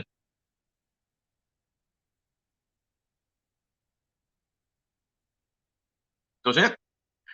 Aisyah Ahmad Hassan, tawaf wada kena buat di tingkat atas. Saiz pusingan berganda-ganda. Bolehkah kita guna kerusi roda dan upah orang tolak walhal kita sehat? Kita sehat, tak sakit. Tapi kita minta orang tolong tolak kita wheelchair. Boleh tak? Boleh, tak ada masalah. Dia seolah-olah macam kita sewa skuter lah. Kan? Sewa skuter, boleh juga sewa. Kalau skuter tu ada besok, boleh sewa lah. Ni kita malas nak jalan, kita sehat, tak sakit apa-apa. Tapi kita upah orang, bayarlah 300-400 kat dia, dia tolong tolak kita, tujuh pusingan apa semua. Boleh tak? Boleh. Tak ada masalah. Bila pusingan atas nanti dah buka, dan kerajaan Saudi kata, tawaf sunat dah boleh ke atas, tawaf wadak dah boleh ke atas, so tidak ada alasan lagi untuk tidak bertawaf wadak. Wajib tawaf wadak. Siapa tak buat, kena dam seekor kambing. Ya, seekor kambing. Oleh demikian, tengok pada kenyataan pemerintah nanti yang baru. Kalau betul dah buka untuk tawaf sunat, tawaful wada, maka wajib. Kita naik skuter ke, kita jalan ke, kita upah orang tolak wheelchair ke, tak ada masalah. Boleh belaka. Yang penting, kena buat tawaful wada tanpa ada masalah. Kalau sekiranya uzur, itu sajalah golongan yang tidak boleh buat tawaf wada, maka dikecualikan. Tapi kalau kita yang sakit kaki, garot ke apa semua, tak ada alasan. Sebab kita boleh upah orang, boleh upah orang tolak wheelchair, ambil skuter dan sebagainya. Maka semua sekali wajib buat tawaf wadak, tak buat satu ekor kambing dam. Ya, baik. Seterusnya. Wani Yahya. Assalamualaikum warahmatullahi wabarakatuh. Sekiranya kita berjaya home quarantine, boleh ke ahli keluarga menjemput kita di KLIA untuk dibawa pulang? Boleh. Tak ada masalah. Bagi yang approval, dapat gelang pink nanti dekat KLIA, maka dah boleh maklumkan kepada anak bini. Yalah. Anak, isteri apa semua kat rumah yang mana nak sambut kita tadi, boleh sambut kita dekat KLIA, tak ada masalah. Tapi kalau saya congak hari tu daripada kapal terbang tu sampai pukul berapa sampai tu? Sampai kapal terbang itu dalam pukul 10 malam. Gedebak-gedebuk dengan orang ramai, beratur lagi daripada negara mana dah masuk apa semua. Dengan urusan KKM lagi, nak swab test lagi apa semua. Memang ada 10-11 orang pegawai KKM. Tapi dia punya pengurusan, Masya Allah kan. Slow juga lah, slow kan. Apa semua, immigration, ambil beg bagasi apa semua. Kurang lebih 2 jam baru keluar daripada balai ketibaan tu. Jadi oleh demikian, maklum ajalah dekat waris apa semua, kita memang dapat approval, dah tahu dah awal dekat Madinah Mekah, kita approve. So tak ada masalah. Jadi bagi tahu kat diorang, mak balik mungkin pada tarikh sekian jam 10 malam. Kau datang masuk ke kaunter ketibaan tu pada balai ketibaan pada jam 12 malam lah. Kurang lebih itu. Boleh sambut. Boleh juga naik Grab. Contoh kan, ni soalan lain. Kalau sekiranya ahli keluarga boleh jemput, naik Grab pun boleh. Naik kapal terbang balik ke Kuching pun boleh. Balik ke Sabah pun boleh. Tapi kita dah pakai gelang pink tempat kita, itu kenderaan kita nak balik. Macam saya naik Grab itu. Daripada KLIA ke Bangi. So, tak ada masalah lah. Saya tunjuk je kat driver Grab tu. Jangan takut. Saya ni clear, tak ada positif. Cuma ni pakai gelang pink ni sebab untuk quarantine kat rumah. Itu aja. Oh, boleh cik, boleh cik. Dia takut lah mula-mula kan. Dia nampak kita gelang pink itu tinggalkan positif COVID. Bukan. Kita tak positif. Kita negatif. Sebab itulah pakai gelang pink ni. Oleh demikian, kita pun boleh naik Grab. Kapal terbang balik. Kalau start ke Kelantan ke mana, boleh naik. Tak ada masalah. Sampai di rumah kita yang kita buat ISO tu, boleh di quarantine di rumah tersebut. Ya. Seterusnya.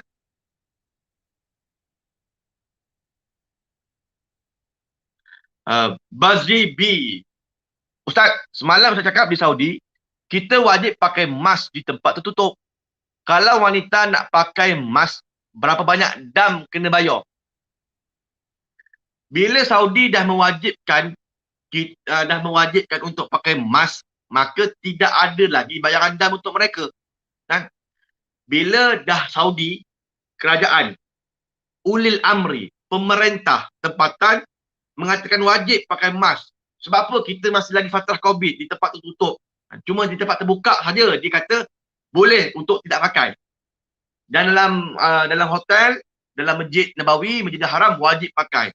Shopping mall ke mana wajib pakai. Maka kat luar kita boleh tak pakai untuk wanita. Bila masuk masjid kena pakai. Sebab apa? Sebab larangan ihram walaupun kata tak boleh pakai mask bagi wanita, tetapi oleh kerana pemerintah kata wajib pakai, maka perempuan pun boleh pakai mask tanpa kena apa-apa bayaran dam. Kan? Maka tak ada kena dam lah, kena bayar. So kita taat aja pada pemerintah ataupun ulil amri. So kita tidak berdosa dan tidak dikenakan dam padanya. Ya, Allah Allah. Seterusnya.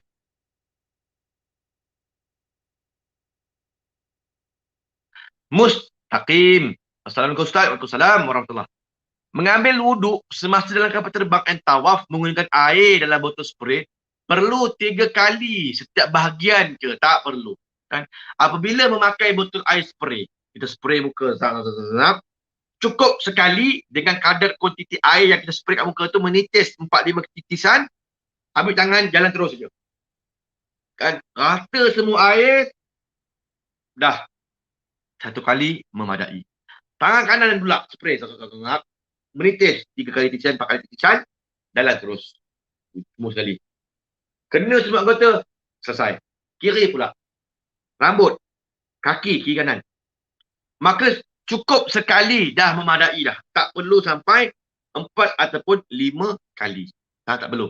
Kenapa? Kerana ini mengambil kira rukhsah. Mengambil kira darurah. Sebab kalau nak ambil wuduk kat jamban, orang beratur punya ramai, lalah waktu pun terkeluar kan. So kita ambil botol air spray lah. Kan? Sedangkan wuduk mesti kena air mutlak 2 kolah. Dia punya sifat dia kan. Kena gitu. Tapi ini botol air spray kurang 2 kolah. Tapi kerana dia air mutlak, kita boleh ambil dalam keadaan kita masyakkah, rukhsah ni. Orang susah nak keluar masuk kapal terbang, nak keluar, nak duduk, nak semayang, nak beratur bilik air. Dengan orang buang air kecil macam mana, entah takut terkena kain ihram, takut terkena pakaian. Jadi bunduk botol air spray saja. 1 kali sudah memadai. Ya? Ambil yang wajib-wajib aja. Yang sunat-sunat tak payah. Kan? Umur semua tak payah. Telinga tak payah. Kan? Ambil yang wajib saja. Dengan rukun wuduk iaitu 2 kering 4 basah. Itulah. Baik, seterusnya.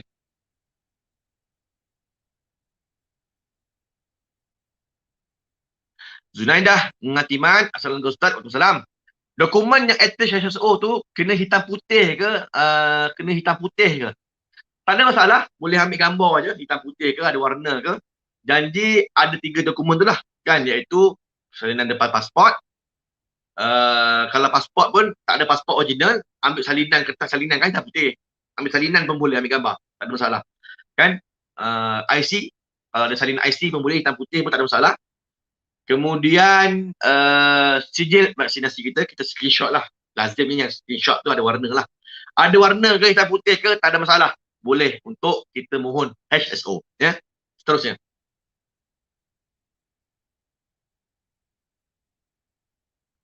Mayris Hasan.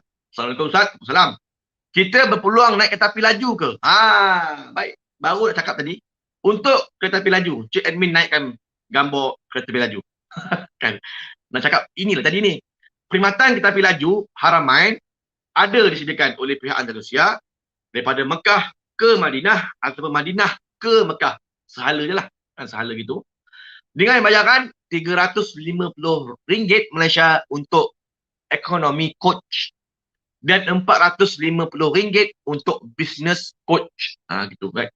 Jadi tu harga dia. 250 dan naik harga tuan-tuan. Bukan 250 dah. 350. 350. Yang ini tak diupdate lagi. 350 untuk seorang, satu hala daripada Madinah ke Mekah ke Madinah. Kalau ambil business coach 450. Apa beza ekonomi dengan business? Ruang kakinya lebih lebar lagi lah, besar lagi.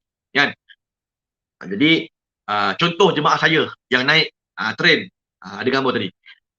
Jemaah saya hari itu pun daripada 36 jemaah, 4 daripadanya naik train. Kalau naik train begitu, bagaimana pengurusannya?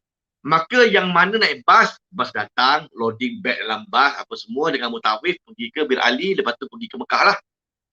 Yang naik kereta api akan diuruskan oleh pegawai di Madinah, ambil taksi daripada hotel ke stesen terminal kereta api Madinah, itu kena bayar sendiri. Dekat pemandu taksi lah. Ni contoh kan. Harga tadi tu untuk perjalanan tiket aja pergi satu hala kan. Ya. Tapi daripada taksi nak pergi ke terminal itu kena bayar sendiri. 30 rial, 40 rial itu lah kepala kan. Ini dia. Ya. 2 jam 30 minit aja. Penerah tu laju kan. Tapi tuan-tuan tak jumpa lah Bir Ali. Maka kat mana nak niat ihram umrah kalau tak jumpa Bir Ali gini? Sebelum kereta api bergerak tu dah niat ihram umrah dah. Ataupun naik kereta api, naik kereta api lagi dah boleh niat, ataupun naik taksi lagi daripada hotel dah boleh niat lah ihram umrah. Gitulah ya. Ni dia terminal dia. Kan Mekah 2 jam 30 minit. Sedangkan naik bas 6 jam kurang lebih ya, 6 jam. Dengan makan apa semua kan. Ya. Jadi siapa yang nak merasai pengalaman menaiki train, inilah masanya untuk umrah tuan-tuan. Ya, boleh upgrade dekat Andalusia, telefon Andalusia untuk upgrade naik train. 350 sehala ataupun 450 untuk bisnes. Okey lah tuan-tuan kan. Dapatlah merasa bila lagi nak rasa naik train laju ni. Okay. Sepanjang perjalanan nampak pada pasir apa semua laju betul. Di speed kurang lebih dalam 300 km sejam lah. Jadi 2 jam 30 minit sampai di stesen kereta api Mekah. Daripada stesen kereta api Mekah, nanti ambil taksi pula pergi ke hotel di Mekah, itu pun bayar sendiri. Kan? Itu bayar pada taksi lah. Yang nak upgrade ke GMC pun boleh. GMC boleh diuruskan. Bayaran daripada sini lagi boleh diuruskan GMC. Tuan-tuan kalau nak GMC. Daripada hotel Madinah naik GMC. Pergi ke stesen kereta api Madinah. Stesen kereta api Mekah ke hotel di Mekah naik GMC juga. Boleh juga diuruskan. Tak ada masalah. Ya. Terusnya soalan. Ada lagi? Ijah. Orang yang dialisis boleh pergi ke Ustaz? Buat masa ni tak boleh lagi. Kan? Kerana Saudi dia tidak membenarkan lagi orang luar yang sakit dialisis untuk pergi umrah. Untuk rakyat dia sahaja boleh lah untuk Saudi. Tapi untuk orang luar belum buka lagi. Saya rasa akan dibuka juga nanti. Sebab apa? Sebab hotel-hotel lah. Sebab hospital-hospital yang berada di Saudi ni penuh dengan orang COVID apa semua. Risaulah orang dialisis apa semua ni, takut jangkit dengan COVID apa semua ni. Jadi selagi kes belum turun dengan stabilnya, dia tak buka lagi lah untuk orang dialisis pergi buat umrah. Ya. Seterusnya. Khazilah Salam nak info tentang adapter charger telefon di Tanah Suci. Di Mekah, Madinah, dia pakai 2 pin kan. 2 pin. Ni dia type of plug and socket. Dia pakai 2 pin. Gitu yang 2 pin ni. Maka kena beli adapter kat luar. Melainkan tuan-tuan duduk di hotel Safwah kalau kat Mekah kan. Kat Mekah dia ada 3 pin. Safwah ada 3 pin. Kan. Tapi kalau selain daripada Safwah, saya tak pastilah, memang 2 pin lah. Saya duduk dekat Madinah memang 2 pin ni begini. Jadi adapter kena ada. Lepas tu bawa extension yang 6 pelak ke 7 pelak tu, bawa panjang betul 5 meter 10 meter. Jadi boleh kongsi ramai-ramai dalam bilik apa semua, tu charger handphone apa semua. Tapi mula-mula kena ada adapter beginilah. Dia 2 pin ya, 2 pin, 2 lubang aja. Gitu. So adapter boleh beli siap-siap. Okay, baik. Seterusnya. Juna Comel, ya. Yeah. Gelang biru semua dapat ke Ustaz atau yang pergi dengan Andalusia sahaja? Travel lain saya tak pastilah kan dia dapat ke tidak, kita pun tak ambil tahu sangat kan travel lain ni. Tapi Andalusia memang dapat lah gelang pink, gelang biru ni. Sebab apa biru? Sebab Andalusia warna biru kan. Dapatlah gelang warna biru. Saya ada perasan juga Kan siapa yang dekat Mekah ada gelang kuning, gelang merah. Bermakna ada yang travel kat luar sana yang dapat juga kot gelang-gelang begini oleh muasasah mereka. Tapi khususnya untuk Andalusia memang dapat. Jadi orang senang pergi ke Andalusia ni, dia tak pening kepala, semua benda settle. Gitu kan. Sebab tu orang pilih Andalusia Travel untuk pergi umrah. Gitulah kita dia. Baik, terusnya. Aziz Zain, berapa upah untuk tawaf guna skuter ataupun orang tolak? Kalau skuter tawaf di bawah, setakat ni lah tuan-tuan, setakat ni, hari tu nak upah juga untuk orang saja cuma uzur untuk tolak. Tetapi mereka perlukan permit juga untuk masuk. Kan? Jadi penyudahnya anak-anak yang tolak. Ataupun saudara mara lah tolak. Apa semua tu boleh lah. Tak adalah upah apa-apa kan. Saudara mara tolak, anak-anak tolak. Sebab orang luar dulu boleh. Dulu upah 350 rial, 400 rial beres daripada hotel. Terus tolak awal sa'i sampai balik hotel. Kan bayar 300, 400 rial. Jemaah sedekah sampai 500 pun ada. Pulang lah kan. Tapi buat masa ni nak kena ada iktamarna pula untuk yang ditolak dan yang menolak. Maka yang ditolak ada permit, yang menolak tak ada. Jadi payah sikit nak masuk apa semua ni kan. Kalau skuter pula, skuter untuk tawaf buat masa ni belum ada. Yang ada sa'i saja itu.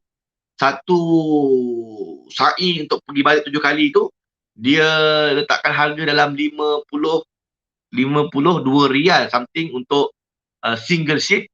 Kalau double seat 110 rial ada dia punya GST lagi apa semua kan. Kurang lebih lah kan. Ada tak harga kat sini? Itu dia. Kan 57.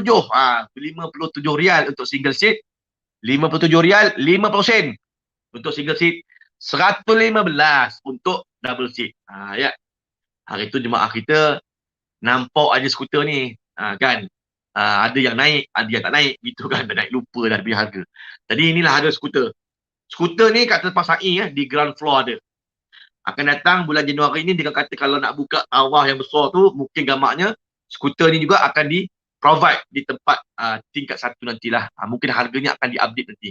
Jadi inilah kurang lebih harga untuk satu kali sa'i selesai. Single seat 57 50 sen, 115 bagi double seat. Jadi gitulah. Yang double seat senang lah. Seorang bawa, seorang tolong baca doa. Bukannya seorang bawa, seorang tidur kan. Ini seorang bawa, seorang berbuta. Tidur kan. Dia tidur pula. Tidur batal sa'i. Sebab tu jangan, iyalah al-maklum lah tuan-tuan. Kita buat umrah ni kadang-kadang masuk pukul 2 pagi, 3 pagi kan. Bila menempuh sa'i tu mungkin lah pukul 3.30 pagi, 4 pagi. Itu memang ngantuk betul kan. Itu yang mula tempat panas, mula tawaf tu panas. Bila pergi sa'i kena aircon sejuk, mula lah. Angguk tidur kan. Kalau tidur batal kita punya perjalanan sa'i. Sebab tu jangan tidur. Minta dia yang kita yang driver yang membonceng tepi ni baca zikir, baca doa apa semua, kita boleh aminkan yang bawa. Itu apa lebih ya. Terusnya. Okey. Kalau tak ada dah soalan, okey baik. Saya ucapkan terima kasih atas segala perhatian. Mohon maaf atas segala kekurangan dan insya-Allah kepada tuan-tuan yang mungkin saja-saja dengar untuk ilmu ke apa semua, kalau nak pergi umrah bersama Andalusia untuk tahun ini kan, untuk tahun ini kita ada Januari, Februari, Mac, April. InsyaAllah saya ada umrah bersama dengan Ustaz Saifullah Nasri bermula daripada Januari 6990 umrah ekonomi. Boleh masuk lagi dengan kadar yang segera kan. 4 Januari terbang untuk pakej Safwah pada bulan Februari 9 sampai 20 Februari 9390 dapat diskaun 300 jadi 9090. Kemudiannya untuk bulan Mac pula nanti kita ada umrah bersama saya selama 22 hari. 10 hari Mekah, 10 hari Madinah. Kan? Ni hotel ekonomi boleh upgrade ke hotel Safwah di Kota Mekah. 10 malam di hotel Safwah di Kota Mekah boleh upgrade. Ni harga 990 untuk Olayan Al-Haram package ekonomi. Kalau sekiranya upgrade ke hotel Safwah di Mekah 13,490 kurang lebih ya. Baik. Kemudian Ramadan ya. Ramadan tuan-tuan, saya nak buat umrah awal Ramadan. Alhamdulillah dah ada juga 4-5 orang yang masuk tarikh awal Ramadan saya ni 3 April sampai 14 April. Saya malas nak kacau tengah dengan akhir kan. Al-maklum lah tuan-tuan, mungkin ada yang nak beraya apa semua. Jadi kita tak nak sentuh yang akhir-akhir, kita ambil yang awal-awal aja. Lepas tu 10 malam akhir Ramadan tuan-tuan boleh balik kampung apa semua, boleh Lailatul Qadar dekat kampung.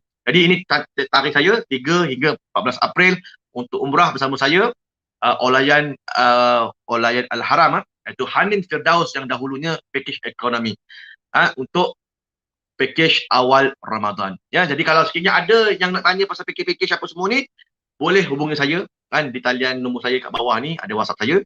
Kalau nak pergi umrah dengan Andalusia, package tarikh-tarikh lain pun ada, tak ada masalah. Macam-macam tarikh ada Andalusia ni, penerbangan hampir 3 hari sekali, 4 hari sekali. Jadi banyak tarikh. Boleh juga hubungi saya untuk mengetahui kekosongan tarikh-tarikh tersebut. Kapal Malaysia Airlines, Saudia, macam-macam package apa semua ya.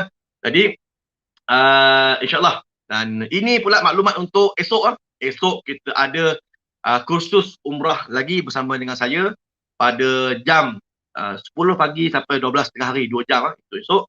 Kita mengulang baliklah, ulang kaji balik hal ehwal tadi yang semalam-semalam ni, iaitu larangan-larangan ihram, maksud umrah, dia punya pengurusan perjalanan apa semua. InsyaAllah esok boleh bersama dengan saya pada jam 10 pagi sampai 12 tengah hari esok ya. Okey, sekali lagi saya ucapkan terima kasih kepada tuan-tuan yang menyokong Andalusia Travel and Tours Sdn Bhd. Terima kasih banyak-banyak atas kesediaan anda berumrah bersama dengan Andalusia, dan juga jika sekiranya ada persebaran persoalan boleh hubungi saya, dan insyaAllah kita berjumpa lagi pada lain-lain kesempatan. Siri untuk sempurnakan umrahku pada masa depan, minggu depan akan ada juga dengan mutawatir yang lain. InsyaAllah jangan lupa untuk setia menyaksikan rancangan live ini pada jam 9 malam hinggalah 10:30 malam setiap Isnin sampai Jumaat, mengupas tajuk yang penting dalam ibadah umrah ya. Terima kasih. Kita jumpa lagi pada kesempatan yang akan datang. Aqulu qouli hadza wa astaghfirullahal azim li wa lakum. Assalamualaikum warahmatullahi taala wabarakatuh.